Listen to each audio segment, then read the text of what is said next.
আমার ভিডিওটা কিন্তু আপলোড হইতো না ঠিক আছে। Hello everyone, welcome to another blog. I hope you all are doing great. তো আজকে আমি আমার বোনের ছেলে আর বোন মিলে রেডি হয়ে চলে গেলাম একটি মন্দিরে, কারণ আমাদের একটি ইনভিটেশন ছিল আমাদের বোনের বাড়ির তরফ থেকে।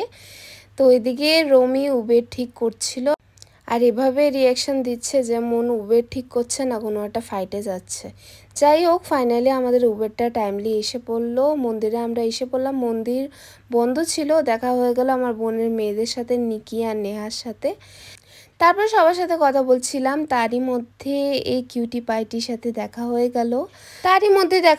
আমার জিজুর সাথে। আর জিজুকে আমি কোশ্চেন করছিলাম যে আমাকে ফেলে কেন বসে গেল খেতে। জিজু বলল যে ওয়েট করা করে এখন আর হবে না।